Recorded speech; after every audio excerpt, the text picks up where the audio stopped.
Guys, how's it going? Welcome back to another video on the channel where today we're going to be taking a look at another one of my favourite formations, which is the 4-3-3-4. Today I'm going to be showing you my custom tactics that I've been using for this formation just this past weekend in Weekend League, and I had a pretty good Weekend League, you know, after a little bit of toxicity maybe from myself, just a little bit of frustration from this game I think kind of spilled out over the last few days. So I just thought, you know what, let's just get back to playing the game and just forget about all the nonsense and just enjoy the game for what it is. So I had a really good, I had a lot of fun this week using these tactics, using this formation as well, which is something I might use a little bit more going forwards because it's a very, very fun formation. You can't play this formation and not have a fun and open end-to-end game, which is ultimately what I think is best with FIFA. So without further ado, as you can see on the screen, these were actually the custom tactics that I settled on. These are the tactics, we're going to get into the instructions in a second, but these are the tactics that I settled on. And for me personally, I didn't like to use press in this instance, but did use press on possession loss in the last video with the 4-2-3-1. I didn't like to use the press on possession loss or any version of the press because this is already a really attacking formation. You know, you have a striker, two wingers, a cam, two midfielders, not two CDMs, so it's already quite an offensive formation in the way it's set up. So I think playing on a press and it just forces your team obviously up the field, especially if you press them when they lose it in their own third maybe. It just becomes a little bit too aggressive and you're just a little bit too open. You don't want to be reckless. So for me personally, I think balanced worked perfectly because it's already a really attacking formation. As you guys know, width and depth, not something I really change too much per formation. I don't really like to go, you know, super wide or super deep. So for me personally, they stay the same pretty much in every formation. Offensive style, I ended up staying on balanced. Now I did try long ball, I did have a lot of good success. For me personally, long ball and balanced were very, very similar. I couldn't really tell you which one is better. I had good success with long ball, no doubt about it. Especially, as I said, you know, if you use a lot of very quick, a lot of agile players, using something like long ball is super, super effective. So I did use long ball and it was very, very effective for me. You know, it's always great because it means that you don't have to trigger the runs yourself. So it's definitely something that I like to use. But I did use balance quite a bit. But if I had to pick, I probably would say long ball was my favourite of the two tactics to use. You know, it just means that you've always got runners in behind. And sometimes it can be a little bit difficult when you're trying to think about too many things at once and you want your player to make the runs in behind. Use long ball and they'll make the runs in behind for you.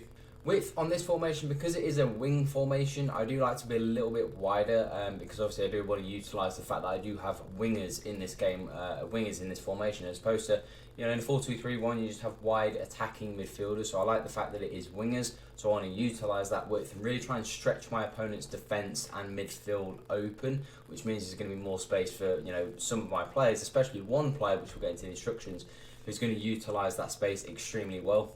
Players in the box, I normally go with sort of 5 or 6. Typically I like to stay on around about 5 because my instructions tend to kind of dictate where my players go, whether they go into the box or not, so I don't really like to change that. And then corners, for me I like to keep on 2, just have a few players in the box, but I typically very rarely don't cross the ball. I normally go short, and free kicks, normally I'll take a shot from free kicks, so I don't need too many players in the box. So now going on to the instructions. Goalkeeper for me personally, I don't think the goalkeeper instructions really make too much difference. The only one that really is important is the sweeper keeper, but not super important because especially recently, especially this weekend, I don't know if it was just me, but I found that my goalkeeper man just does not save anything. Like the amount of saves he could have made, and they weren't difficult saves, they just don't seem to really save anything, so I don't think it really matters too much on the instructions on your goalkeeper. Fullback areas, as you guys always know, I like to go with stay back while attacking. I don't like to go too attacking, especially because this is already a really attacking formation. Especially this more so in any other formation, especially a fullback formation. I don't see why you would need your fullbacks to go forward. You already have plenty of players up the top end of the pitch. So I think if you're having to tell your fullbacks to get forward as well or be unbalanced, I think there's maybe something a little bit wrong with your attacking because you know there's plenty of bodies forwards in attack that you shouldn't need your back four. So stay back while attacking works super effective for me. Now the two midfielders, I went with balanced on the attack. As I said, we've got 4 really attacking players before that, so I don't want them on stay back while attacking because you know that kind of negates the whole point of them being central midfielders. As a central midfielder, they're supposed to be box to box, so that's also something to keep in mind with the personnel you want to be playing in these positions.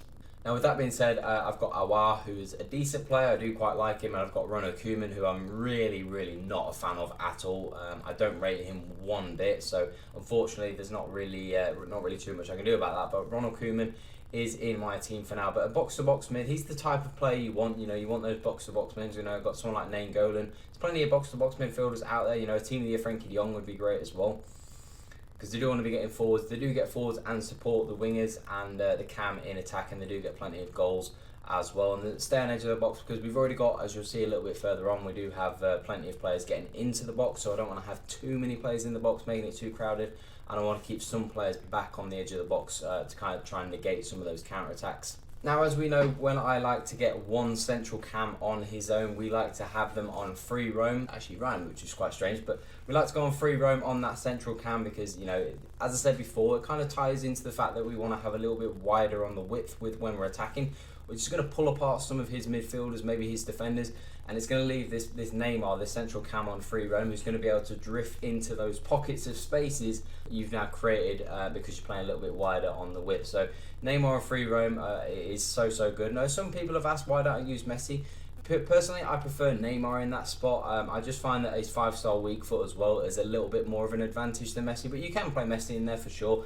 I just personally prefer Neymar in that role. He works really well for me, and when something's working, I don't really want to change it.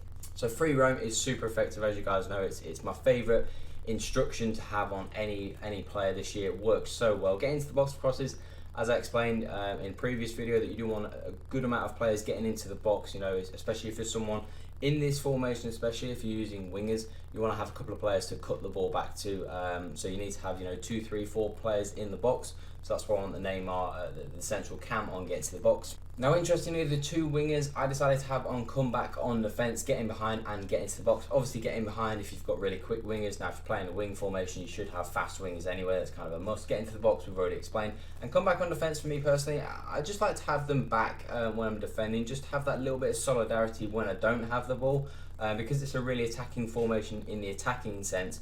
When you are defending, when you are behind the ball, you do want to have a good amount of players. When you're out of possession and they're trying to break you down, I think just having those two wide players in front of your fullbacks just makes it a little bit more difficult, especially if somebody's playing with their fullbacks unbalanced. If they're playing with a wing formation and they want to have their fullbacks unbalanced, they're going to be 2-on-1 on your fullbacks if you don't tell your wingers to come back and defend. So I just think that's a little thing that I found was really effective, especially at this time of year. A lot of good players are around, so you do want to be not super defensive. You know, we haven't got defensive tactics, but I think that's just a good way to play.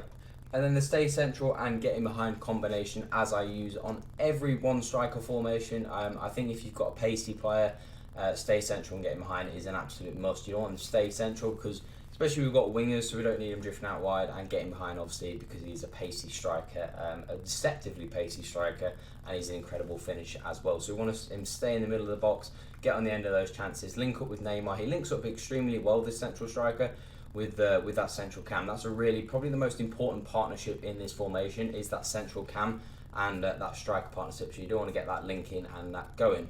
But that is it for the 4-3-3-4. These are the custom tactics. This is what I used this weekend in Weekend League, and I had a very good weekend. Ended up getting 26, which was really good for me, considering the last couple of weeks I've really struggled. I've only sort of hit 22, 23. I think my mind with FIFA has kind of not been there. So this week I just kind of got back to just playing and just trying to enjoy the game for what it is, and not worry about too much the exterior. And I had a good weekend in the end. So hopefully you guys have a good weekend as well. Hopefully you guys did well, and hopefully these instructions do work well for you. If you are planning on using them, hopefully they do well for you. They did really well for me, and I had a lot of fun games, a few frustrating games, because obviously the game is so end to end, but overall had a lot of good results, and obviously got a great score. So if you want to see any more tutorials and videos, do let me know in the comment section. Make sure you drop a thumbs up if you enjoyed. Make sure to subscribe as well if you're new to the channel. And that's all to say, guys. Have an awesome day. I'm out.